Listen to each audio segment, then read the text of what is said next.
Okay. Next question. The storage organ for vitamin A. ఇది గుర్తుపెట్టుకోండి. Vitamin A is a fat soluble vitamin. ADEK. Okay. అది మాత్రమే కాదు, BC అన్ని vitamins కూడా లివర్లోనే ఎక్కువగా అవి స్టోర్ అవుతాయి. ఓకే. సో కాబట్టి అందులో డౌట్ ఏం లేదు, డైరెక్ట్గా లివరే. The 5 carbon intermediate of Krebs cycle ఇంతకు ముందే మనం చెప్పుకున్నాం. Alpha keto glutarate. గ్లూటరేట్ అంటేనే ఓ మై సచ్ గుడ్ యాపిల్లో G for 5. Okay. Alpha keto glutarate 5 carbons. Fumarate 4 carbons. Citrate 6 carbons. Oxaloacetate 4 carbons. Okay. The peptide bond is a covalent bond of course. Okay. కాకపోతే ఎలా ఉంటుంది అది? C double bond O NH ఉంటుంది. Okay. So ఇలా ఉంటుంది. ఇటువైపు ఒక amino acid, ఇది ఇంకొక అమైనో యాసిడ్. ఈ అమైనో యాసిడ్ చివరిలో సిఓహెచ్, ఇక్కడ NH3+ ఉంటుంది. ఈ బాండ్ ఫామ్ అయినప్పుడు ఒక వాటర్ మాలిక్యూల్ బయటకు వస్తుంది. సో కనుక this reaction is a condensation reaction and the bond is a covalent bond. But in fact it is a ఇది ఒక సింగిల్ బాండ్ అయినప్పటికీ కూడా there is almost 40% of double bond nature to this peptide bond. అందుకోసమే peptide bond plane and rigid. Okay. You can not rotate the C double bond O, C atom or N atom on this peptide bond. Peptide bond మీద C ని N ని ఇట్లా rotate చేయడం అసాధ్యము, impossible, because there exist a 40% of double bond. Double bond nature ను కలిగి ఉంటుంది, 100% కాదు. అందుకోసమే మనం సింగిల్ బాండే రాస్తున్నాం, కానీ అది ఒరిజినల్ గా 40% డబుల్ బాండ్. అది అంతా planar and rigid and planar గా ఉంటుంది. మరి ఏది రిజిడ్ ప్లేనార్ ఉండదు, రొటేషన్ ఏది ఈజీగా జరుగుతుంది అంటే సి ఆల్ఫా. ఇటువైపు ఈ ఈ దీనికి సి ఆల్ఫా ఇటు ఉంటుంది, దీనికి సి ఆల్ఫా ఇటు ఉంటుంది. దీనికి ఇటువైపు NH3+ ఉంటుంది, దీనికి ఇటువైపు COOH ఉంటుంది. ఓకే. సో కనుక this one is you can rotate this bond and this bond. ఈ బాండ్ ఏంటిది? Okay. C. Okay. C alpha C bond, దీన్ని ఏమంటాం? C alpha C bond. You can rotate this. అలానే ఇది C alpha N bond. Okay. దీన్ని కూడా rotate చేయొచ్చు, 2 bonds ఉన్నాయి అన్నట్టు. ఓకే. ఈ బాండ్స్ లో దీన్ని మనము ఫై యాంగిల్ తో చూపిస్తాం, దీన్నేమో సై యాంగిల్ తో చూపిస్తాం. రొటేషన్ ఎంత రొటేషన్ అయింది అనేది phi and psi. C alpha N phi, C alpha C psi. Okay. The isomerization of glucose fructose 6% during glycolysis is a reversible reaction. ఇది అందరికీ తెలిసిందే. You can convert that glucose to fructose, fructose to glucose ఈజీగా convert చేయొచ్చు. ATP ఎక్కడ involve కాలేదో ఆ రియాక్షన్లన్నీ కూడా రివర్సిబుల్ రియాక్షన్స్. ఓకే. తర్వాత the enzyme used in a polymerase chain reaction అందరికి తెలిసిందే. Taq DNA polymerase, Thermus aquaticus. This normal DNA polymerase actually isolated or prepared from a bacteria known as Taq polymerase. ఇది hot springs లో ఉంటుంది కాబట్టి, ఎక్కువ temperature లో బ్రతుకుతుంది కాబట్టి, ఆ DNA polymerase itself is resistance to heat resistant. Okay. Very easy question. So prosthetic groups are an example of prosthetic group is nothing but an coenzyme. What is the difference between coenzyme and prosthetic group? Coenzyme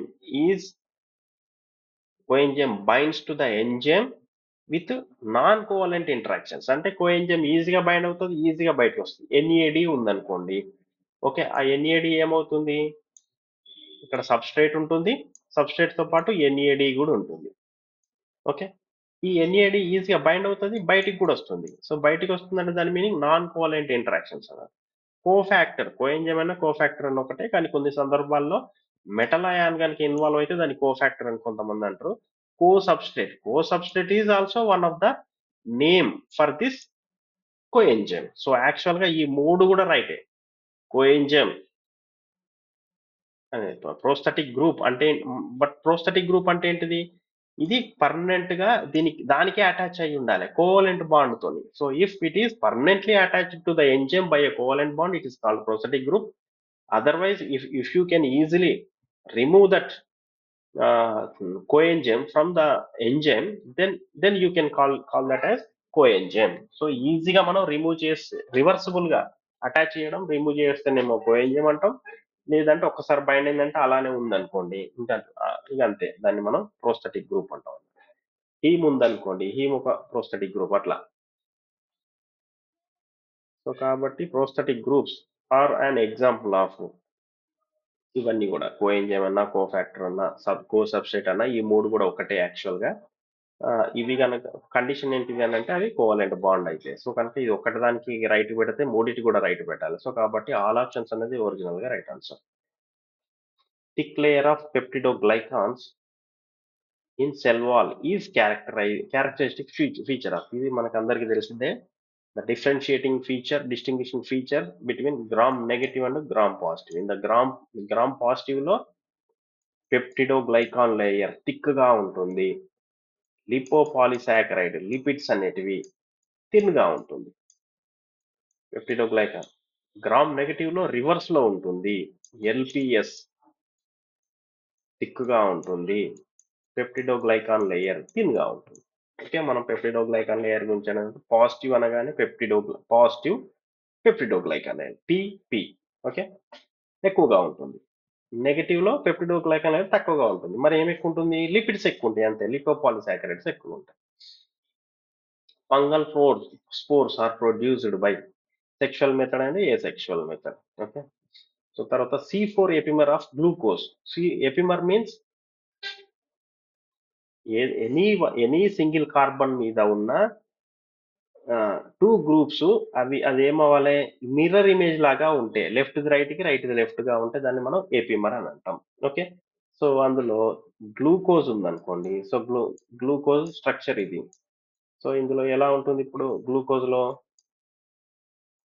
ఇలా ఉంటుంది. ఈ fourth దాని మీద alpha D glucose అయ్యేది ఉంటే ఇలా ఉంటుంది. OH ఉంటుంది. అదే గ్యాలక్టోజ్ అయ్యేది ఉంటే ఎలా ఉంటుంది? ఫోర్త్ కార్బన్ మీద OH పైకి ఉంటుంది.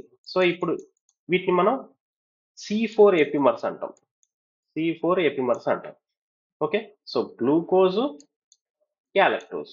ఓకే, గ్లూకోజ్ యొక్క ఎపిమర్ ఏంటిది? గ్యాలక్టోజ్ యొక్క ఎపిమర్ గ్లూకోజ్. అదే C2 మీద గనక ఉందనుకోండి, ఇప్పుడు ఇక్కడ కూడా HA ఉంది, ఇక్కడ OH ఉంది, కానీ ఇక్కడ మాత్రము HOH ఉంటాయి. ఇది గ్లూకోజ్. సెకండ్ పైన మాత్రం ఇక్కడ OH, మిగిలినంత సేమ్ ఏమది. సెకండ్ కార్బన్ మీద ఉంటే దాన్ని C2 ఎపిమర్ అంటాం. అవేంటి? Glucose and mannose. Okay, the 6 membered ring structure of D glucose is pyranose. మనకు ఆ పేరులోనే ఉంది, ఆల్ఫా డి గ్లూకోపైరనోజ్ అని అంటాం. ఓకే, సో గ్లూకోజ్ బదులు ఫ్రక్టోజ్ అడిగారు అనుకోండి, ఫ్రక్టోఫ్యూరనోజ్ అంటాం. ఓకే, బెంజిన్ రింగ్ దీనికి సంబంధమే లేదు. ఆల్ ఆప్షన్స్ అంటే రాంగ్ అది. Okay, the first carbon dioxide acceptor in C4 plants లో డైరెక్ట్ గా అది డార్క్ రియాక్షన్ లో డైరెక్ట్ గా అది కార్బన్ డైఆక్సైడ్, రూబిస్కో అనేది డైరెక్ట్ గా కార్బన్ డైఆక్సైడ్ ని యాక్సెప్ట్ చేయదు. So first phosphoenol pyruvate PEP ఎక్కడొచ్చింది? ఇది గ్లైకాలసిస్ లో లాస్ట్ బట్ వన్ ప్రోడక్ట్ అన్నట్టు. ఈ పెప్పు ఫస్ట్ కార్బన్ డైఆక్సైడ్ ని తీసుకుంటుంది. ఓకే, అది ఆక్సాలో ఎస్టేట్ గా మారుతుంది. ఈ ఆక్సాలో ఎస్టేట్ మళ్ళీ కార్బన్ డైఆక్సైడ్ ని రిలీజ్ చేసి అప్పుడు రూబిస్కోకి ఇస్తుంది. ఓకే, సో డైరెక్ట్ గా కార్బన్ డైఆక్సైడ్ రూబిస్కోకి వెళ్లకుండా త్రూ పెప్పు ద్వారా వెళ్తుంది. ఎందుకు అలా వెళ్తుంది అని అంటే, ఇక్కడ రూబిస్కో బదులుగా వేరేది కార్బన్ డైఆక్సైడ్ ని అబ్జర్వ్ చేస్తుంది. ఓకే, ఇక్కడ పెప్ కార్బాక్సిలేజ్ అనే ఎంజైమ్ ఈ కార్బన్ డైఆక్సైడ్ ని అబ్జర్వ్ చేస్తుంది రూబిస్కో బదులుగా. ఓకే, సో డైరెక్ట్ గా అది తీసుకోకుండా దానికి వేరే దాని ద్వారా ఇస్తుంది అన్నట్టు. సో దానివల్ల రూబిస్కోకి ఒక డ్రాబ్యాక్ ఉంది. కార్బన్ డైఆక్సైడ్ కాన్సన్ట్రేషన్ గాలిలో తక్కువ ఉన్నా, లేదంటే బయట టెంపరేచర్ ఎక్కువ ఉన్నా కూడా కార్బన్ డైఆక్సైడ్ ఫిక్స్ చేయలేదు. సో దాని బదులు ఇది ఫిక్స్ చేస్తుంది. ఓకే, జస్ట్ అది డెలివర్ చేయడానికే పనికి వస్తుంది. సో పెప్ అనేది ఇక్కడ answer. Gibberellins are involved in, ఇదేంటిదో చూసుకోండి. Gibberellins phyto hormones, root elongation, seed germination, రెండు ఆన్సర్ ఇచ్చింది. మరి which of the following is a physiological buffer system in human body? ఈ పాయింట్ గుర్తుపెట్టుకోండి. ఫిజియాలజికల్ బఫర్లు మనకి ఇంపార్టెంట్ గా ఓన్లీ 2 ఉన్నాయి. ఒకటి కార్బానిక్ యాసిడ్, ఇది బ్లడ్ లో ఉంటుంది. బ్లడ్ లో మనం వదిలేసిన ఆక్సిజన్ పీల్చుకొని మన టిష్యూస్ వదిలేసిన కార్బన్ డైఆక్సైడ్ వాటర్ తో కలిసి కార్బానిక్ ఎన్హైడ్రేస్ అనే ఎంజైమ్ వల్ల, అది ఆర్బీస్ లో ఉంటుంది, ఈ ఎంజైమ్ వల్ల ఇది H2CO3 గా మారుతుంది. కార్బానిక్ యాసిడ్ సోడాలో ఉండేది, మనం తాగే సోడా బాటిల్లో ఉండేది. ఇది ఇలానే ఉండకుండా ఇది ఏం చేస్తుందంటే డిసోసియేట్ అయ్యి H+ తర్వాత HCO3- గా విడిపోతుంది. ఇప్పుడు దీన్ని మనం బఫరింగ్ సిస్టమ్ అంటాం. ఓకే, ఇది ఒక యాసిడ్ H+ ను తర్వాత కాంజుగేట్ బేస్ ను వదిలేసింది, ఈ బఫరింగ్ సిస్టమ్ అంటాం. సో మన బాడీలో తయారైన కార్బన్ డైఆక్సైడే మన ఆర్బీస్ లో ఉన్న సిఏ ఎంజైమ్ కార్బానిక్ ఎన్హైడ్రేజ్ వల్ల కార్బానిక్ యాసిడ్ తయారు కావడం వల్ల బఫరింగ్ కెపాసిటీ ఇంక్రీజ్ అవుతుంది అన్నట్టు. ఓకే, ఇదొకటి. ఇంకా ఈ సిట్రేట్, సోడియం సిట్రేట్ అనేది ఇవి ల్యాబులలో వాడేది, ఇది కూడా ల్యాబులలో వాడేది, ఇది కూడా ల్యాబులలో వాడేది, బాడీలో మాత్రం ఉండదు. ఇంకొక బఫర్ సిస్టమ్ ఉన్నది, that is phosphate buffer system. Okay, carbonic acid ఏమో బ్లడ్ లో ఉంటుంది, అంటే ఎక్స్ట్రా సెల్యులార్ లొకేషన్స్ లో ఉంటుంది. ఓకే, అదే ఫాస్ఫారిక్ యాసిడ్ ఏమో సెల్ లోపల ఉంటుంది, సెల్ లోపల ఉండే బఫర్ ఏమో ఫాస్ఫేట్ బఫర్, సెల్ బయట ఉండేటిదేమో carbonic bicarbonate buffer. Okay, phosphoric acid ఎందుకు అని అంటే మన సెల్ లోపల బోల్డంత ఏటీపీ ఉంటుంది కాబట్టి ఏటీపీ రియాక్షన్స్ ఎప్పుడు జరుగుతాయి, అందుకోసమే దాన్ని ఆ ఫాస్ఫేట్ ని అది యూజ్ చేసుకుంటుంది. అది కాకుండా డిఎన్ఏ, ఆర్ఎన్ఏ అన్నిట్లలో కూడా ఫాస్ఫేట్ ఉంది. The pH of gastric juice, acidic అనేది మనకు ఆల్రెడీ తెలుసు, మరి స్పెసిఫిక్ గా ఇవ్వకుండా చాలా సింపుల్ గా ఇచ్చిండు. యాసిడిక్ అంటే ఎంత, బిలో 7. ఓకే, గ్యాస్ట్రిక్ యాసిడ్ ఈ పేర్లోనే ఉంది, గ్యాస్ట్రిక్ జ్యూస్ అని ఇచ్చింది, అందుకోసమే గ్యాస్ట్రిక్ యాసిడ్ అని. గ్యాస్ట్రిక్ జ్యూస్ లోనే అది HCl, అది మనకు తెలిసింది అది. Okay, which of the following immune response is not specific to A particular pathogen. Not specific అని అన్నారు, నాట్ స్పెసిఫిక్ అనగానే న్యాచురల్ ఇమ్యూనిటీ, స్పెసిఫిక్ అంటే ఇవి రెండు వచ్చేటి, హ్యూమరల్ ఇమ్యూనిటీ వచ్చేది, సెల్ మీడియేటెడ్ వచ్చేది, అడాప్టివ్ అన్నా కూడా ఈ రెండింటి మీదకే వస్తాయి మళ్ళీ. ఓకే, సో అందుకోసమే ఇక్కడ ఏది ఆన్సర్ ఏంటిది, న్యాచురల్ ఇమ్యూనిటీ లేదా innate. Innate means by birth natural గా వచ్చింది. మన స్కిన్ ఉంది, skin is also part of innate immunity. కనుక ఇది ఏం చేస్తుంది, స్పెసిఫిక్ గా కాకుండా దేన్నైనా, బయట నుంచి వచ్చిన దేన్నైనా కూడా అది ఎంటర్ కానివ్వదు అంతే. ఓకే, అదేదైనా కానీ. Okay, not specific. Common form of DNA double helix structure, ఇది మనకు అందరికి తెలిసిందే. ఎన్ని ఫార్మ్స్ ఉంటాయి, ఏ ఉంటుంది, బి ఉంటుంది, జెడ్ ఉంటుంది, రెండే, ఎక్స్ అనేది లేనే లేదు. సో కాబట్టి ఇది కంప్లీట్ గా ఎలిమినేట్ చేయొచ్చు. జెడ్ ఫామ్ అనేది క్రిస్ క్రాస్ లో ఉంటుంది, జిగ్జాగ్ ఫామ్ లో ఉంటుంది, ఇది అసలు ఉండనే ఉండదు. ఎప్పుడో ఒకసారి ఒక డిఎన్ఏ తోని ప్రోటీన్ ఇంటరాక్షన్ అయినప్పుడు ఆ పర్టికులర్ లొకేషన్ లో మాత్రమే కొంతసేపు జెడ్ గా మారుతుంది, ఆ ప్రోటీన్ రిసోసియేట్ కాగానే మళ్ళీ నార్మల్ అవుతుంది. ఓకే, మనకు అది తెలిసిందే. ఏ ఫామ్ అనేది ఆర్ఎన్ఏకి సంబంధించింది. ఓకే, ఎక్కువగా ఆర్ఎన్ఏ ఏ ఫామ్ లో ఉంటుంది, సో డిఎన్ఏ అనగానే మనం బి ఫామే చదువుతాం. ఓకే, 11 ఉంటాయి, అంటే 10.4 లేదా 11 బేస్ పేర్స్ ఉంటాయి ఒక టర్మ్ కి. Okay, 3.4 nanometres length. Okay, so అవి చూసుకోండి. దాని diameter 20 angstroms. Nitrogenous base with 2 ring structures, ఇది అందరికి తెలిసిందే. ప్యూరిన్స్ ఏమో 2 రింగ్స్ ఉంటాయి, పిరమిడిన్స్ ఏమో 1 రింగ్ ఉంటుంది. So adenine, guanines purines. The technique used to study a protein structure ను స్టడీ చేయడానికి, అంతేగాని అందులో అమైనో యాసిడ్ సీక్వెన్స్ కాదు, ప్రోటీన్ స్ట్రక్చర్, 3 డైమెన్షనల్ స్ట్రక్చర్, మొత్తం స్ట్రక్చర్. ఓకే, గ్యాస్ క్రోమటోగ్రఫీ అనేది ఒక సపరేషన్ టెక్నిక్. క్రోమటోగ్రఫీ అనగానే సపరేషన్ గుర్తుపెట్టుకోండి. వెస్ట్రన్ బ్లాటింగ్ అనేది స్పెసిఫిక్ ప్రోటీనా కాదా అన్నది ఐడెంటిఫై చేయడానికి మాత్రమే. క్లోనింగ్ అనేది rDNA technology. But X-ray diffraction అనేది ఒక ఫిజికల్ టెక్నిక్, అది దాంతో మనము దాని స్ట్రక్చర్ ని కూడా ఐడెంటిఫై చేయొచ్చు. Okay, the 3 carbon intermediate of glycolysis, very easy. 3 carbon intermediate అంటే గ్లూకోజ్ ని 2 పార్ట్స్ ఎక్కడైతే బ్రేక్ చేస్తామో 2 కార్బన్ ఇంటర్మీడియట్ వస్తుంది. Glyceraldehyde 3 phosphate. In case dihydroxy acetone phosphate అని ఇచ్చాడు అనుకోండి, అది కూడా రైట్ ఆన్సర్ అయ్యేది. సో కన్ఫ్యూజన్ లేకుండా ఒకటే ఇచ్చింది. గ్లూకోజ్ 6 ఫాస్ఫేట్ అంటే 6, ఫ్రక్టోజ్ లో 6 ఉన్నాయి, ఐసోసిట్రేట్ లో కూడా 6 ఉన్నాయి. Okay, the first amino acid of any polypeptide chain in eukaryote. So prokaryotic synthesis, eukaryotic synthesis starts with AUG codon. So కాబట్టి in prokaryotes it codes for formyl methionine.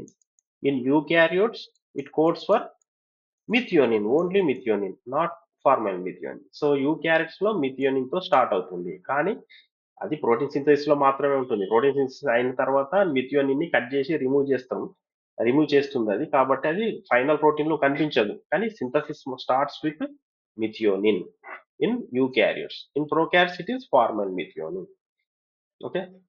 Dietary lipids in the intestine are hydrolysed by, ఇది ఈజీగా తెలుసు, pepsin proteolytic enzyme, esterase. Esterase అనేది ester bonds ని break చేస్తుంది. Kinase, ఇది esterase అనేది లేనే లేదు. డైజెస్టివ్ ఎంజైమ్ లో కైనేజ్ అనేది కూడా లేనే లేదు, ఎంట్రోకైనేజ్ అది ఉందిలే కానీ. ఓకే. సో అది లైపేజ్, లిపిడ్స్ ని బ్రేక్ చేసేదే. ఇక్కడ లిపిడ్స్ అనగానే లైపేజ్ ఆ పేరులోనే ఉంది. The site of fatty acid break down, ఈ పాయింట్ గుర్తుపెట్టుకోండి. బ్రేక్ డౌన్ అనగానే మైటోకాండ్రియా అనేది గుర్తుపెట్టుకోవాలి. So mitochondria is the right answer. Which of the following is an example of amphibolic pathway? Amphibolic pathway. So both catabolism and anabolism రెండు కూడా citric acid కు link అయ్యి ఉంటాయి. సో కాబట్టి ఆంఫిబోలిక్ పాత్వే అని అన్నాం మనం దీన్ని. ఓకే. గ్లైకాలసిస్ ఏమో break down only, light reaction ఏమో అది అది కెటబాలిజం అనబాలిజం కిందకి రాదు, అనబాలిజం వస్తుంది ఒకవేళ lipid metabolism. So citric acid cycle అనేది ఆన్సర్ అట. Vitamin K functions has wound healing. మనం అంతకుముందు మొన్న 2022 దాంట్లోనే చెప్పుకున్నాం, ప్రీవియస్ ఇయర్ క్వశ్చన్ పేపర్ దాంట్లో. విటమిన్ కే యొక్క ఫంక్షన్ ఏంటిది? అదేం చేస్తుంది? బ్లడ్ క్లాటింగ్ లో ఉపయోగపడుతుంది. బ్లడ్ క్లాటింగ్ ఫ్యాక్టర్స్ ని కార్బాక్సిలేషన్ చేసే ఎంజైమ్ కి అది కోఫాక్టర్ లాగా యూజ్ అవుతుంది. సో కాబట్టి ఇక్కడ వూండ్ హీలింగ్ అంటే వూండ్ మనం బ్లడ్ క్లాటింగ్ కి యూజ్ అవుతుంది కాబట్టి వూండ్ హీలింగ్ లో ఉపయోగపడుతుంది. అబ్జార్ప్షన్ ఆఫ్ కాల్షియం అంటేనేమో విటమిన్ డి అది. విజన్ అంటేనేమో vitamin A. Nerve cell function అనేది దీనికి రిలేటెడ్ కాదు విటమిన్స్ కి. Lack of dietary calcium leads to, calcium తక్కువగా ఉంటే ఏమవుతుంది? ఈజీగా నైట్ బ్లైండ్నెస్ ఏమో విటమిన్ ఏ. అనేమియా ఏంటిది? Iron deficiency. బెరీ అంటే థయామిన్, బి1. ఓకే. రికెట్స్ అంటే విటమిన్ డి. ఓకేనా. విటమిన్ డి అంటే calcium metabolism. Calcium vitamin D deficiency వల్ల అది కిడ్స్ లో అయితే, చిల్డ్రన్ లో రికెట్స్ అవుతుంది, పెద్దవాళ్ళలో మాత్రం ఆస్టియోమలేషియా అని ఉంటుంది. ఓకే. రికెట్స్, ఆస్టియోమలేషియా రెండు గుర్తుపెట్టుకోండి. తర్వాత అండ్ ఐసోమర్ ఆఫ్ గ్లిజరాల్డిహైడ్ 3-ఫాస్ఫేట్, ఇంత ముందే చెప్పుకున్నాం. గ్లిజరాల్డిహైడ్ 3-ఫాస్ఫేట్ యొక్క ఐసోమర్ ఏంటిది? Dihydroxy acetone phosphate. ఇవి రెండు కూడా ఇంటర్ కన్వర్టేబుల్, దీని నుంచి ఇది వస్తుంది, దీని నుంచి ఇది వస్తుంది. ట్రయోజ్ ఫాస్ఫేట్ ఐసోమరేజ్ ఎంజైమ్ ఆడ పనిచేస్తుంది. Okay. Which of the following is not a proton pump within the electron transport chain? A అనేది 4 ప్రోటాన్స్ ని పంప్ చేస్తుంది. ఓకే. కాంప్లెక్స్ 1. కాంప్లెక్స్ 3 కూడా 4 ప్రోటాన్స్ ని పంప్ చేస్తుంది. కాంప్లెక్స్ 4 2 ప్రోటాన్స్ ని పంప్ చేస్తుంది. కానీ కాంప్లెక్స్ 2 అనేది యాక్చువల్ గా అది ఎస్డిహెచ్ అనే ఎంజైమ్, ఇది ఎన్ని ప్రోటాన్లను పంప్ చేయదు. ఓకే. ఇది ఎందుకంటే ఇది ట్రాన్స్ మెంబ్రెన్ ప్రోటీన్ కాదు కాబట్టి. ఓకే. మొత్తం మెంబ్రెన్ అంతా స్పాన్ అయి ఉండదు. సక్సినేట్ డిహైడ్రోజనేజ్ అనే ఎంజైమ్ నే మనం అంటున్నాం. ఇందులో ఎఫ్ఏడిహెచ్ ఉంటది, ఎన్ఏడిహెచ్ ఉండదు. ఎఫ్ఏడిహెచ్2 తయారవుతుంది.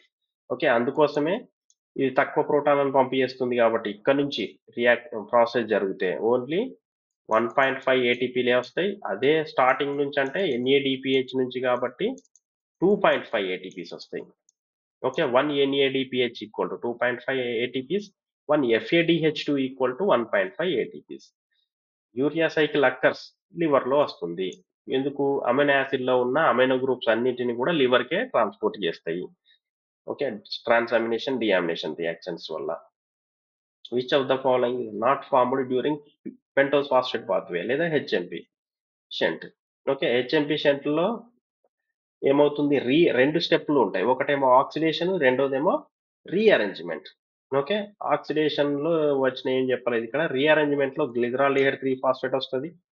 రెండు గ్లిజరాల్డిహైడ్ 3-ఫాస్ఫేట్లు కలిసి మళ్ళీ ఫ్రక్టోజ్ 1,6 బిస్ఫాస్ఫేట్ గా మారుతుంది. అది ఎప్పుడు మారుతుంది అంటే లాస్ట్ లో మారుతుంది. అది దీని కిందికి రాదు, హెచ్ఎంపి షంట్ కిందికి రాదు, అది గ్లూకోనియోజెన్సిస్ కిందకి వస్తుంది. ఓకే. రైబోజ్ ఫాస్ఫేట్ 5-ఫాస్ఫేట్ ఉంటుంది. తర్వాత సీడోహెప్టలోజ్ 7-ఫాస్ఫేట్ కూడా ఉంటుంది. ఇక్కడ నాట్ అన్నాడు కాబట్టి fructose 1,6 bisphosphate. Okay. The number of subunits in haemoglobin, ఇది మనకు అందరికి తెలిసిందే. 2 ఆల్ఫాలు రెండు బీటాలు, alpha two beta two. So total 4. The digestive enzymes of cellular components presents in lysosomes. Cellular digestion మనం చెప్పినాం. అన్ని రకాల కూడా డైజెస్టివ్ ఎంజైమ్స్ ఉంటాయి. మన స్టమక్ లో, ఇంటెస్టైన్ లో ఉన్నట్టు సెల్ లోపల లైసోజోమ్ లో ఉంటుంది. లైసోజోమ్ ఆ పేరులోనే ఉంది. Lyso means break down. Okay, any membrane enclosed body which has digestive enzymes uh, for digestion of cellular contents. Okay, iodine gives reddish brown colour to glycogen. ఇక్కడ గుర్తుపెట్టుకోండి, స్టార్చ్ కూడా iodine అనేది colour ఇస్తుంది, కానీ reddish brown గా ఉండదు. అది purple colour లో ఉంటుంది, లేదా బ్లూ కలర్ లో ఉంటుంది, మంచి డార్క్ బ్లూ లో ఉంటుంది. ఓకే, బ్లూ కలర్ అని అడిగి ఉంటే మాత్రం స్టార్చ్ అయ్యేది. రెడ్ అని అన్నాడు కాబట్టి, రెడ్డిష్ బ్రౌన్ అన్నాడు కాబట్టి అది glycogen. Which of the following interferes with the absorption of iron? Iron తో అబ్జార్ప్షన్ తో ఇంటర్ఫియర్ అవుతుంది, అంటే దాన్ని కాకుండా చేస్తుంది. ఆస్కార్బిక్ యాసిడ్ ప్రమోట్ చేస్తుంది. ఓకే, ఇక్కడ ఇంటర్ఫియర్ చేసేది కావాలి మనం. సక్సినిక్ యాసిడ్ కూడా ప్రమోట్ చేస్తుంది అని. ఎస్టిక్ యాసిడ్ ఇందులో అది ఇన్వాల్వ్ కాదు. ఓకే, సక్సినిక్ యాసిడ్ కూడా దీనికి సంబంధం. ఫైటిక్ యాసిడ్ అనేది ఒక ప్లాంట్ పాలిఫినాల్. ఇది ఎందులో ఉంటుంది? టీలో ఉంటుంది ఎక్కువగా. టీ. అందుకోసమే మన టీ తాగిన వెంటనే, ఫుడ్ తీసుకున్న వెంటనే, ఐరన్ తీసుకున్న వెంటనే మనం టీ తాగామనుకోండి, అదేమవుతుంది? ఐరన్ బాడీకి అబ్జార్బ్ కాదు. Okay, because presence of phytic acid in the tea. Okay, so అన్ని క్వశ్చన్స్ అయిపోయినాయి కనుక చాలా ఈజీగా ఉంది. సో మీరు కొంచెం కేర్ఫుల్ గా ఉండండి. ఏం చేయండి అని అంటే, ఎలిమినేషన్ మెథడ్ వాడండి. మీకు ఆన్సర్ కరెక్ట్ తెలిసినా కూడా తొందరపడి టక్కన పెట్టద్దు. అందులో నాట్ అని ఇచ్చాడా అనేది ఒకసారి వెరిఫై చేసుకోండి. తర్వాత ఆన్సర్ చూసేటప్పుడు ఫస్ట్ ఎందుకు రాంగు, సెకండ్ ఎందుకు రాంగు అనేది ఒక్కసారి చూడండి. దానికి ఎక్కువ టైం ఏం పట్టదు. తర్వాత ఈజీగా పెట్టచ్చు. సో కనుక మాక్సిమం స్కోర్ చేయడానికి ట్రై చేయండి. ఈజీగా క్వశ్చన్ పేపర్ ఉండేలా ఉంది అని మనం ఎక్స్పెక్ట్ చేస్తున్నాం కాబట్టి. Okay, all the best.